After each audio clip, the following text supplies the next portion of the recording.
हर गली में drainage line वैसी, नाली वैसी, कचरा वैसी। क्यों भैया दूसरे एरिया में क्यों नहीं हो रहा? सैयद मोइन उन अच्छी तिजारत कर सकते हैं, पार्टी को अच्छी तरीके से व्यापार करने का, पैक करके बेचने की कला है उनमें। हमने पहले ही बोल के गए कि अगर से बीजेपी के साथ में अलायंस होता होगा तो हम लड़ेंगे नहीं। फारूक अहमद से सियासी जो खेल रहता, उस सियासी खेल में उतना अनुभव नहीं है उनको। कांग्रेस में ही लोग गद्दार है। अब्दुल सत्तार ऐसा सोचे जैसा तो नहीं है, अगर सोचे जैसा रहता था तो मैं भी उनके साथ काम करे आला हूँ। मुझे नहीं लगता उन्होंने कुछ कौम का भला करेंगे बोल के। स्वागत है आपका 10 आउट 10 से। मैं हूं सैयद अहमद। आज हमारे साथ इस पॉडकास्ट में साबिर चाउश मौजूद है। साबिर चाउश का सियासी करियर, पॉलिटिकल करियर एक बहुत वास्ट रहा है। इन्होंने कई बार इस एरिए से नगर सेवक भी रहे हैं। आइए साबिर चाउश से हम बात करते हैं कि उनका सियासी करियर कैसा रहा है और पॉलिटिकल करियर में वो अभी आगे किस तरह से आगे जाने वाले हैं और आने वाले इलेक्शन में उनका कैसा रोल रहेगा। तो साबिर भी सबसे पहले तो बहुत बहुत स्वागत है आपका, आपने अपना कीमती वक्त हमें दिया है। साबिर भी सबसे पहला मेरा सवाल आपसे ये है कि आपने सबसे पहले आप कांग्रेस में थे, फिर आपने कांग्रेस छोड़ के एमआईएम ज्वाइन किया, फिर आपसे कांग्रेस में चले गए, अभी आप जो है एनसीपी अजीत पवार के साथ है। तो ये बार बार आपका जो पार्टी चेंज करना, यहाँ के लोगों का ये कहना है कि साबिर चाउश जो है कुर्सी के लिए करते हैं, सत्ता के लिए करते हैं, तो इसके ऊपर आप क्या कहेंगे? 2019 के अंदर हमें बार बार ये बताया जाता था कि मुस्लिम समाज को एक टिकट दिया जाएगा। उसके बावजूद भी हमारे कोई लीडर्स आगे बढ़कर इलेक्शन लड़ने की ख्वाहिश नहीं रखते थे, सिर्फ अशोक राव चौहान से आंख मुचेली खेलते थे। इस वजह से कि आप आंख में आंख मिला के देख लिए तो नहीं सर, आप जिसको भी टिकट देंगे हम उसका काम करेंगे। तो वो मेरे दिल में एक दुख महसूस हुआ। तो इसलिए मैंने कांग्रेस पार्टी को छोड़ा और मैं सत्ता में रहते हुए छोड़ा पार्टी को। मेरे को कुर्सी का शौक़ नहीं है। मैं 4 बार नगर सेवक रहे वाला हूँ। जब भी कांग्रेस को मेरी ज़रूरत है, मैं इससे पहले अपक्ष था। जब अपक्ष था आपको पता नहीं है, आप वो छोटे थे, तो मैं एमआईएम तो जब मौजूद नहीं थी। 2007 के इलेक्शन में पतंग निशानी के ऊपर मैं चौपाला वेंकर कॉलोनी एरिया से चुनकर आया था। उस टाइम पे ईश्वर यमूल, गोने, ऐसे बहुत सारे लोगों को इलेक्शन हारे थे और मैं जीत के आया था। तो वो टाइम जो था 7 से 12, वो टाइम में एक ही महापालिका को अपक्ष लोगों की ज़रूरत पड़ी थी, तो मैं बिना शर्त पार्टीबा दिया था। क्यों? तो दूसरी कोई पार्टी सत्ता में नहीं आना, महापालिका का अच्छी तरीके से विकास होना, विकास के खातिर मैं कांग्रेस में ज्वाइन हुआ था। जब भी ज्वाइन होने के बाद में मैंने मेरे एरिया का पूरी तरीके से विकास किया। विकास करने के बाद में 2007 से 12, उसके बाद में फिर इलेक्शन आए 12 में आने के बाद में मैं फिर लेडीज़ लड़ाया यही एरिया से। जब तो एमआईएम की बहुत लाड थी, वो लाड में भी मैं और शफी अहमद कुरैशी, हम दोनों और कांग्रेस के 5 लोग जीत के आए थे। ऐसा हम 7 लोग जीत के आए थे। सिर्फ 7 लोग जीत के आने के बाद भी जब एमआईएम 2012 में अपनी ज़्यादा सीट जीतने के कारण से अशोक चौहान को मजबूरन महापुर मुस्लिम बनाना पड़ा।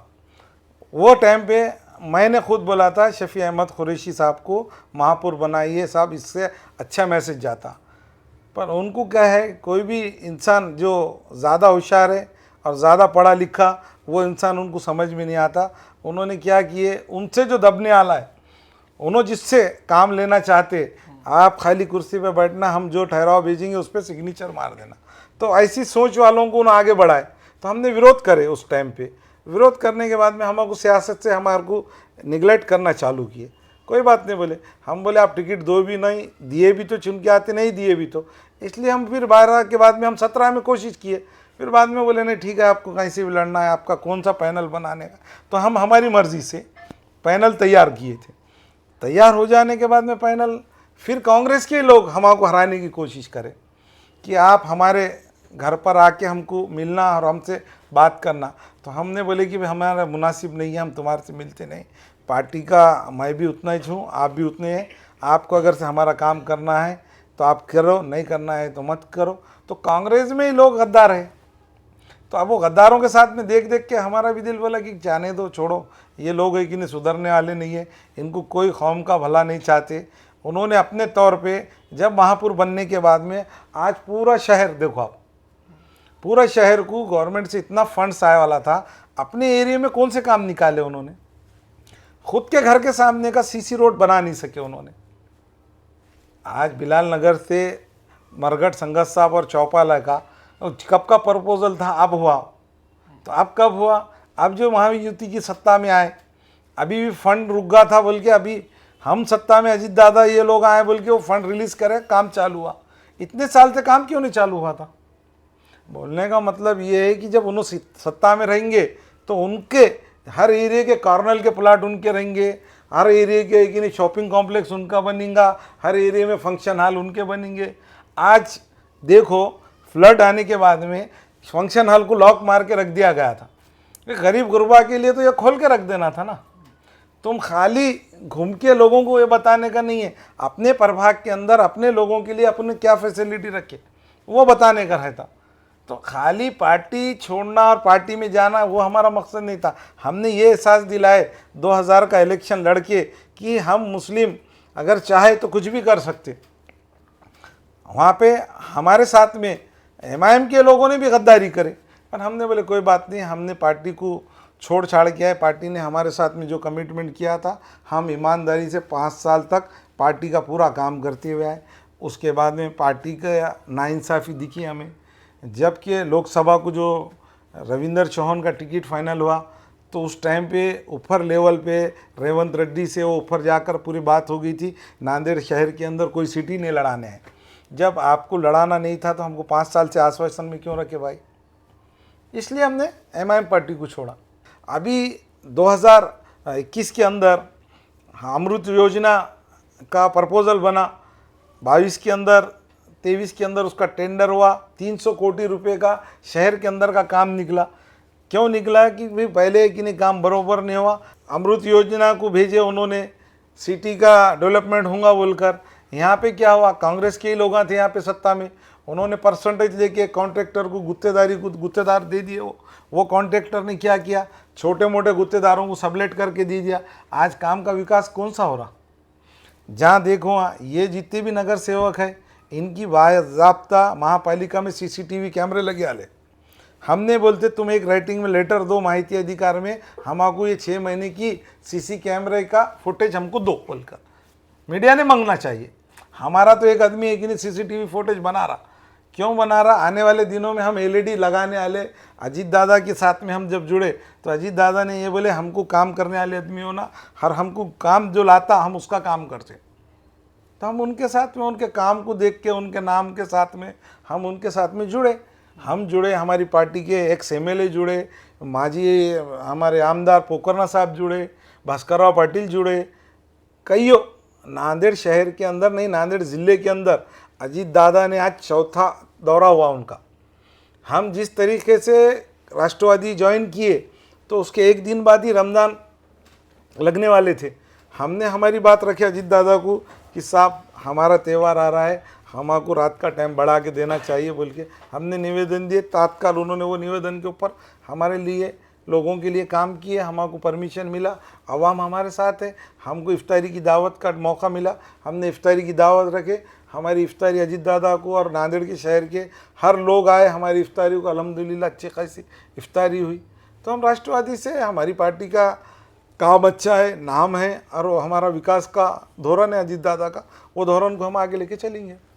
मेरा अगला सवाल आपसे ये है कि हमने देखा है कि नांदेड़ के माइनॉरिटीज़ जो एरियाज़ है वहाँ पर डेवलपमेंट जो है वो सिर्फ 0% डेवलपमेंट है, चाहे वो रोड का मसला हो या पीने का पानी का मसला हो। अभी हाल ही में जो हमारे पास जो सैलाब सूरत हाल जो पेश आई, आपने देखा होगा कि कई इलाके जो हमारे वो पानी में डूब गए हैं, गरीब परेशान है। तो क्या लगता है आपको इसके ज़िम्मेदार कौन लोग हैं? ये जो लोगों को आज अवाम ने जो 25 साल से 30 साल से चुना के ला रहे हैं, उन्होंने एक अपने कुछ 4 लोगों को रखते हैं रास्ते पे कि भाई ये यहाँ की ज़मीन लो, वो लोगों को प्लाटां देते 1 लाख 2 लाख में। ये लोगों ने बसाए वाला है, उनको बिठाए, उनको बताए। अभी जितनी भी प्रॉपर्टी है, जितने भी स्लम एरिया है, ये लोगों के फंडरों ने काम करे आले। अभी आपको पता नहीं है, आप जाके घर से डोर टू डोर जाके पूछे लोगों को कि आप प्लाट किसके पास से लिए, तो उनके बहुत सारे लोग तुम आपको बोलेंगे कि भाई ये सेठ के आदमी है, ये वो सेठ के, वो फलाना सेठ के, इन्होंने प्लाटा बिठाए, इन्होंने नालों पे बिठाए, इन्होंने छे कि नहीं ये जो फ्लड जोन एरिया है वहाँ पे उन्होंने ये करे, हमको प्लाटा उन्होंने दिए, हम बैठे, आज तक के वो लोगों की रजिस्ट्रियाँ भी नहीं हुई। तो अब वैसे लोग बैठ गए वहाँ पे मजबूरी के तहत। गरीब लोगों को अगर से तुम अच्छे थे तो तुम अच्छे एरिया में उनको प्लॉटिंग करके देना था। अच्छा, जो स्लम एरिया हमने हमारे हाथों से स्लम बनाए, गवर्नमेंट की निधि आती साल को, नगर सेवक को जो निधि आती वो निधि है कि नहीं 5 साल में समझो जो भी नगर सेवक रहता 50 लाख 1 करोड़ 2 करोड़ रुपये निधि आती। तो आपको इसलिए निधि आती कि वो एरिया का पूरा विकास आपने सही तरीके से कर देना। 25 साल से तुम वही एरिया से चुन के अरे वो एरिया में निधि अगर से डेवलप नहीं हो रहा और एरिया सलामीच रह रहा तो फिर कहाँ जा रही वो निधि?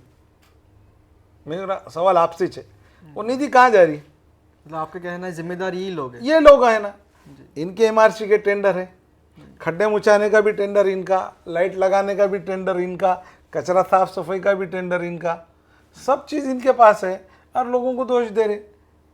आज देख लो नाके की हालात देखो, रास्ता जाने आने को 25 नगर सेवक है, 12 नगर सेवक हुए, दूसरे मुस्लिम है, ऐसा 23-25 नगर सेवक है। किसी ने जाके कि खड्डे मुछने के बारे में बात किया क्या? हम अजीत दादा के पास जब से गए हमने फेसबुक के ऊपर व्हाट्सएप के ऊपर लाइव लोकेशन के ऊपर कमिश्नर को डाले, तुम डालते खड्डे मुचाते कि क्या हम मुचाना, और ये जो लोगों को तुमने टेंडर दिया है खड्डे मुचाने का इनको पहले ब्लैक लिस्ट करो। चौक के अंदर कल गणपति का बोलने का मतलब अभी त्यौहार चालू हो रहा था बोल के रास्ते में ये नहीं होना बोल के खड्डे मुचाने को माजी नगर सेवक खड़े वाले थे चौक के अंदर, सीसीटीवी फुटेज है। मैं खड़े रह के मक्का मस्जिद के पास खड़े रह के बैरिकेडिंग लगाया, उसकी शूटिंग देता हूँ तुम्हारा। इंजीनियर को बोला मैं इनको बात नहीं करता, मैं तुम्हारा बात करता हूँ। ये खड्डे आप मुचा रहे तो इसकी क्वालिटी होना ना, इतना पतला मटेरियल डाल दे रहे कि मोटरसाइकिल गई तो और खड्डा पड़ जा रहा, तो उसको घट क्वांटिटी में डालने का, उसको साइड से बैरिकेडिंग लगाने का, उसको ये करो ना तुम। तो ऐसा ये टेंडर आइनोच ले ले रहे ना, काम कहाँ से होगा, विकास कहाँ से होगा? ये अवाम को अब समझ में आ रहा। ये तो आज वो एरियो का देखो आप, हर गली में ड्रेनेज लाइन वैसी, नाली वैसी, कचरा वैसी, क्यों भैया दूसरे एरियो में क्यों नहीं हो रहा? हम यहाँ से 25 साल से चुन के आ रहे, हम एक बार वो एरिया में काम कर दिए तो 20 साल मेरे को देखने की नौबत नहीं पड़ी। अब 20 साल के बाद हमने अमृत योजना के अंदर पूरे ड्रेनेज लाइन के काम करे चालू, 2 साल पहले 3 साल पहले काम निकले आला था ना, काम क्यों नहीं हुआ हमारे एरिया में? हम अजीत दादा की पार्टी ज्वाइन करने के बाद ही हमारे काम चालू है। जब कमिश्नर बोल रहा भाई तुम्हारे क्या काम है दो हमको, हम काम कर रहे थे, उन्हें मेरे घर का काम तो नहीं कर रहे ना कमिश्नर। जो वार्ड का लोगों का विकास है, जो ड्राइंग ड्रेनेज लाइन का जो एस्टिमेट के अंदर है, जो एरिया का पूरा ड्राइंग बने वाला है, वो हिसाब से काम चालू हुआ। आप देखिए मंसूर खां की हवेली से करबला कब्रस्तान, यहाँ से 12 से 15 नगर सेवक डेली जाते थे, किसी ने आवाज़ नहीं उठाया। भाई हम 5 साल से हम नहीं थे ना, हम लोगों को कुछ नहीं बोले, हम बोले भाई तुमको काम का मौका दिए तुम करना, हमारे एरिया में तो कोई काम ही नहीं हुआ। अब जैसा हमने ये करे कि 4 कोटी का काम निकाले कमिश्नर ने, अब वो भी कमिश्नर ने काम निकाले तो डामर का निकाले, हमने बोले हम ये काम होने नहीं देने वाले और आपको आना पड़ेगा रास्ते पे। हमने बोले यहाँ से लेके मंसूर खां की हवेली तक सीसी रोड होना, क्योंकि पूरा फ्लड एरिया है और चारों तरफ से पहाड़ टाइप में ऊंचा है, उसके पूरा पानी एक ही नहीं आता और डामर का काम पूरा उखड़ जाता। तो हमको हमारे काम की नुमाइंदगी करेंगे तो काम अच्छा होगा ना। अभी हमने जैसा काम करे, अभी पूरे ड्रेनेज लाइन डाल के लिए उनका पूरा ये करे, आज 25 साल के बाद हमको ड्रेनेज लाइन रास्ते बनाने की नौबत क्यों आ रही? क्योंकि 25 साल पहले 20 साल पहले हमने काम करे। ये लोगों के पास 5 साल में 2 बार रास्ता बनता। मैं नहीं बोलता हूँ, तुम जाके देखो ये रास्ता कब बना था, वो एरिया के लोगों को पूछो, उन्होंने बोलते 2 साल पहले ही बना था। उखड़ का कैसा इतना फास्ट? एरिया के नाम बोले तो मैं देता हूँ आपको, हुरने के दवाखाने से लेके खमरुद्दीन मस्जिद, खोजा कॉलोनी के सामने से भारत विद्यालय को जाते वो रास्ता, ये इनका डेट लिख के रखो आप और जाके एस्टिमेट देखो इनका। ये यहाँ से शफीक कुरैशी साहब के घर से केला आपने तरकारी का मार्केट, ये रोड, ये एरिया के तुमको मेन रास्ते का बोल रहा हूँ। इंटरनल अंदर के रास्ते तो एक कैसे हो गए वो आप देख लीजिए जाके। एक उदाहरण बोल रहा हूँ मैं, ऐसा बोले तो मैं पूरा माहिती अधिकार में 5 साल का उनका पूरे काम का एक लिस्ट देता हूँ आपको। तो 5 साल में 2 बार रास्ता बनेंगे तो अवाम तुम्हारा वोट देने के बारे में सोचेंगी ना। रास्ते का क्वांटिटी उतनी ही रहेगी, लेबर फीस उतनी ही रहती और अपने काम करने की क्वालिटी उतनी रहती, पर वो रास्ता उखड़ा क्यों, ये सोचने की बात है ना। तो हमारा सलम एरिया, हमारे ही लोग उसको सलम में डाल रहे। सलम का विकास होना कब, हम हमारे एरिया में अच्छी क्वालिटी का काम करेंगे। अच्छा कौन सा भी कॉन्ट्रैक्टर है उसको बोलने का भी ये रोड रास्ते का क्वालिटी कितने साल की है, 5 साल की है, 10 साल की है, हमारे को 10 साल के अंदर खड्डा नहीं होना चाहिए। फिर अगला सवाल आपसे ये है कि अभी महाराष्ट्र में जो सरकार है, बीजेपी, शिवसेना और अजित पवार गुट की, तीनों का अलायंस की सरकार है। ये भी कहा जाता है कि बीजेपी की जो आइडियोलॉजी है वो हिंदू नेशनलिस्ट की आइडियोलॉजी समझते हैं। तो अजित पवार जैसा कि उनके साथ है, बीजेपी के साथ अलायंस में है, तो लोग ये भी कहते हैं कि अजित पवार की जो आइडियोलॉजी है वो भी हिंदू राष्ट्र की आइडियोलॉजी के साथ वो काम करते हैं। तो फिर मुसलमान अजित पवार के साथ क्यों जुड़े? काम के ताल्लुक से जुड़े, हम किसी को ये नहीं कर रहे ना। आने वाले दिनों में सत्ता में हैं उन्होंने कि नहीं, एक मकसद के तहत सत्ता में काम कर रहे हैं। उन्होंने खुला बोल रहे मैं हर समाज के लोगों को साथ में लेके चल रहा हूँ, मुस्लिम, दलित, सिख, ईसाई, हर धर्म के आदमी को मैं काम करने का वो दिया हूँ। वो हिसाब से मेरे साथ में जुड़ो, काम करो, मेरी आइडियोलॉजी को मेरे साथ में ये करो। मैं जो पार्टी से ये करता हूँ बिलोंग, वो पार्टी सत्ता में है आज, उसके लिए मैं को सपोर्ट में गया लाऊँ। और आने वाले दिनों में जो भी है, पार्टियाँ कोई परमानेंट नहीं रहती। जो इससे पहले महाविकास आघाड़ी थी तुम्हारी, उद्धव ठाकरे ने बाबरी मस्जिद शहीद करे बोल के हाउस के अंदर संसद में बोले, उसके बावजूद भी अपने लोगों ने क्या बोले, भाई बड़े दुश्मन को हराने के लिए छोटे दुश्मन को वोट दो। तो वोट कौन दिए? फिर मुसलमानों ने लोकसभा में वोट दिए, पूरे मशाल अपने लोगों ने जिता के लाए। इतनी बड़ी बात बोलने वाले आदमी का साथ दे रहे। बीजेपी तो हमारी दुश्मन है मुसलमानों की, ये मेरे को नहीं, पूरे छोटे बच्चे को बुला के पूछे तो उन्हें बोल देता। अजीत दादा उनके हिसाब से काम करने के, विकास के हिसाब से गए वाले, हम उनको आइडियोलॉजी उनकी देख के हम उनके साथ गए वाले। अगर हमको लगेगा कि भाई इनके साथ में हमारे महानगर पालिका के भी इलेक्शन हो रहे होंगे तो हमको सोचने की, फिक्र करने की बात है। हमने पहले ही बोल के गए कि अगर से बीजेपी के साथ में अलायंस होता होगा तो हम लड़ेंगे नहीं। फिर ये सवाल तुम जब भी बोलेंगे तो आप क्यों छोड़ के आए, जब हम ये बोलेंगे कि भाई हमारा पहले से जो कमिटमेंट हुआ था, हम कोई अलायंस में नहीं बैठ सकते, हम हमारे साथ में, हम राष्ट्रवादी के साथ इलेक्शन लड़ेंगे, राष्ट्रवादी के सिंबल पे लड़ेंगे। जैसा कि अजीत पवार की जो लीडर्स थे जिन्होंने वक्फ का जो बिल था मुसलमानों के लिए उसका समर्थन किया था, तो फिर वहाँ पर भी अजीत पवार ने उनको ये नहीं कहा, फिर अब मुसलमान क्यों सपोर्ट करें? हाँ, ये वक्फ बिल के ऊपर मुसलमानों की प्रॉपर्टियाँ कौन बेच के खाए? वक्फ की प्रॉपर्टी, जो पार्टी के इतने बड़े कायदीन हैं जो वक्फ के बिल के बारे में बता रहे, पूरे वक्फ की प्रॉपर्टी छोड़ दो बोलना, पूरी प्रॉपर्टियाँ जितने भी मुसलमानों ने लिया ले, अब तो जो भी नाम नहीं बोलता मैं, इनके नाम पे की पूरी प्रॉपर्टियाँ छोड़ दो बोलेंगे, छोड़ दो बोलना। ये गरीबों को, कौन से गरीब को प्लाट मिला उसके अंदर, कौन से गरीब को दुकान मिली वक्फ की? ये है कि नहीं, एक बोलने का एक ये है, एक तरीक़ा है। आज उनके बड़े बड़े फंक्शन हॉल है पूरे हैदराबाद के अंदर, निज़ामाबाद के अंदर, किसके है ये लीडरों के छे। इन्हों कहाँ गए? इन्हें कौम को ये बताने के वास्ते कि भाई ये बराबर, ये बिल आया, बिल के ऊपर है। अजीत पवार के सिर्फ 2 वोट है, 2 वोट से अगर से सत्ता हटती थी होंगी तो हमको भी लगता था कि भाई ये 2 वोट गलत है। पर चंद्रबाबू नायडू है, बराबर है ना, 16 है ना उनकी जगह, नीतीश कुमार है उनके 12 है ना, वहाँ पे भी तो मुस्लिम लोगों ने उनको जीत के लाए ना वोट दे के। वोट जो हुए थे ये सोच के हुए थे कि भाई चलो ये लोग सत्ता में जाएंगे, पर उन बीजेपी के समर्थन में जाने के बाद कितने मुसलमान लोगों ने धरना प्रदर्शन करे, क्या करे कि आप सत्ता में नहीं जाना, हम तुम्हारा बाईकाट करते। एक तो भी बताओ हमको धरना प्रदर्शन हुआ क्या? उन्होंने बीजेपी के साथ में चले गए कि नहीं? उनको ये लगा आप बीजेपी को छोड़ने की कगार पे आ गए वाले। हालात के हिसाब से, समय के हिसाब से, परिस्थितियों के हिसाब से सियासत में फैसले लेना पड़ता। ऐसा नहीं है कि भाई अपन जमात में जा रहे और जमात का टाइम है अपना और अपन वो छोड़ के अपने ये, मेरे को अगर कोई बोले भाई तुम टोपी निकालो तो मैं बोलता नहीं निकाल सकता मैं टोपी। क्यों? तो मैं मुस्लिम हूँ बोल के तुमने मेरे को पार्टी मिली है, मैं मेरे अपने आप को नहीं बदल सकता ना।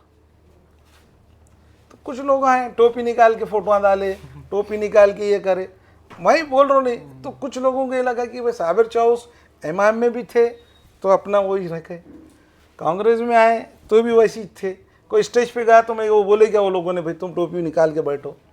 कांग्रेस में भी काम किया, राष्ट्रवादी में भी आया तो टोपी वो अपना जो है पहना हुआ वो है, मेरे को कोई बदलने वाला नहीं। मेरा वक्त नमाज का होता, मैं उठता हूँ चले जाता हूँ, नमाज को चले जाता हूँ। मेरी पार्टी के लोगों ने नहीं बोले तुम कहाँ जा रहे, मीटिंग चल रही बैठो बोल के। तो अपन जैसे बताना पड़ेगा ना भाई, हमारा वक्त रहता हम जाते, जुम्मा का दिन मीटिंग रहता तो हम बोलते भाई हमारा काम है हम चले जाते। हम परवेश लेते वक्त भी अजीत दादा ने बड़े स्टेज पे बोले थे जुम्मा की नमाज है, आप लोगों का पहले हम सत्कार करते, आप लोगों का परवेश ले लो और नमाज को जा सकते। नवाब भाई आप भी नमाज को जाओ। तो अब इतने सोच रखने वाले लीडर के हाथ के नीचे हम काम नहीं करेंगे तो किसके हाथ के नीचे काम करना।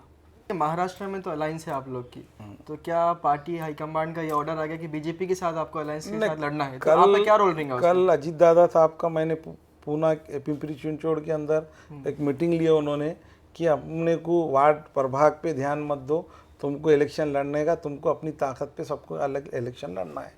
उन्होंने बोलते थे नहीं अपने को अलायंस में इलेक्शन लड़ने का है। तो हमको भी ये लग रहा है कि नांदेड़ में भी हमको इलेक्शन सेपरेट ही लड़ना है, हम सेपरेट इलेक्शन लड़ने के साथ में है पार्टी। नहीं, अगर बीजेपी के साथ आपको अलायंस होगा तो फिर आप क्या करेंगे उस टाइम पे? तो आपको बुलाएंगे, आपको बुला के मीडिया के ऊपर बैठ देंगे, उसके बाद में आगे का फैसला करेंगे हम। जी, मतलब आप बीजेपी के साथ नहीं करेंगे? बिल्कुल ना, मैं तो अभी शुरू से बोलते हुए आ रहा हूँ, अभी 25 बार तो दोहरा दिया ये बात कि हमारा नहीं है उसमें। जी, मेरा आखिरी सवाल आपसे ये है कि जैसे कि हमने देखा कि पिछले कई सालों से नांदेड़ में जो है वो कांग्रेस की सत्ता रही है। पिछले बार जो है 82 में से तकरीबन ज़्यादा सीट्स जो है कांग्रेस के रहे, लेकिन अभी अशोक चौहान जो है वो बीजेपी में चले गए। उनका ये कहना है, वहाँ के बीजेपी के लोगों का ये कहना है कि अभी जो नांदेड़ का जो मेयर रहेगा वो बीजेपी का रहेगा। वो इतना कॉन्फिडेंट के साथ बोल रही है कि उनका ये कहना है कि हमारे पास अशोक चौहान है। तो अशोक चौहान के रहते हुए और कांग्रेस के रहते हुए आप राष्ट्रवादी पार्टी को नांदेड़ में कैसा लाएंगे, कैसे सीट ज़्यादा लाएंगे?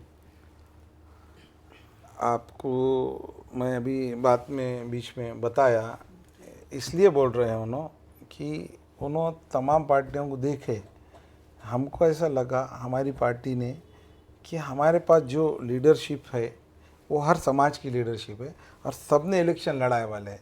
ऐसा कोई ये नहीं है कि भाई अशोक चौहान अगर ऐसे रहते थे तो उन्होंने लोकसभा हारते नहीं थे, इलेक्शन ही नहीं हारते थे ना।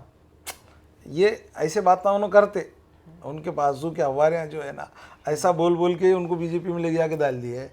अब उन्होंने साथ वाले उनको, अब ये भी ऐसी बात है, ये एक जुमला है तो कुछ भी नहीं है इसका, हकीकत में ये बात नहीं आती। क्यों? तो महापालिका के अंदर आप देखिए अभी तक के भी बीजेपी के 20-15 के अंदर ही सीटें आए, ज़्यादा नहीं आए।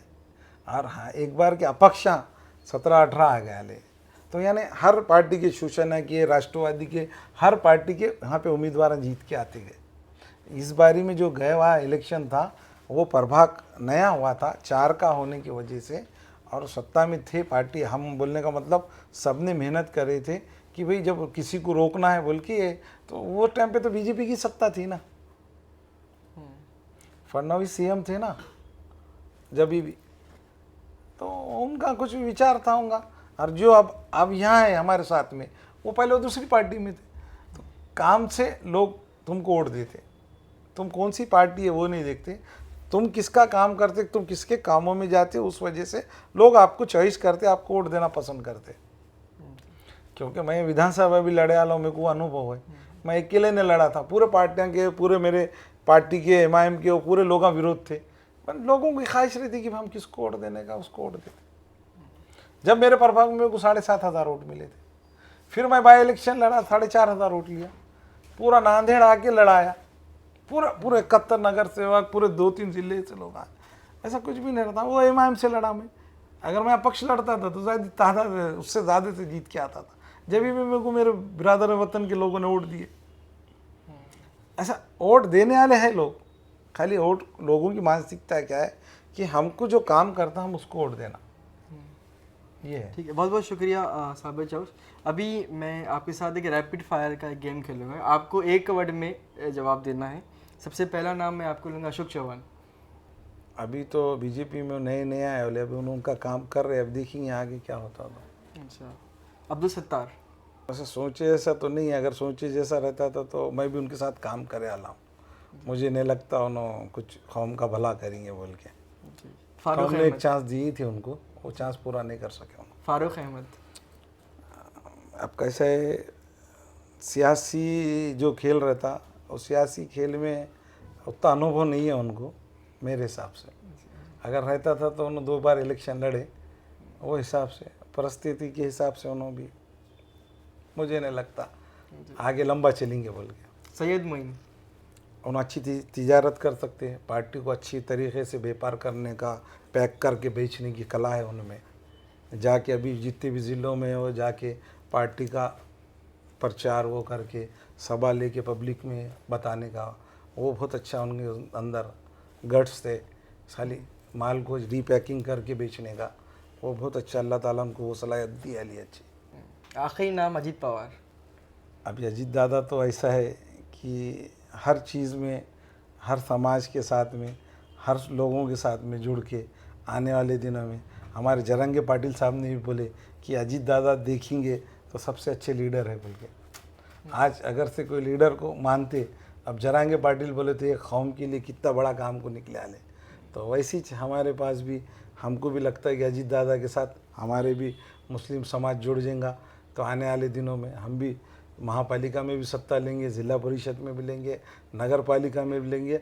अगर से हो सके तो महाराष्ट्र में भी अजीत दादा अगले सीएम रहेंगे, हमको ऐसा लगता है। ठीक है, बहुत बहुत शुक्रिया दोस्तों। ये थे मेरे साथ मोहम्मद साबिर चाउस, जो अजीत पवार गुट के नांदेड़ के शहर अध्यक्ष है। साबिर भाई, आपने अपना कीमती वक्त हमें दिया, इसके लिए हम आपके शुक्रगुजार हैं। बहुत बहुत शुक्रिया।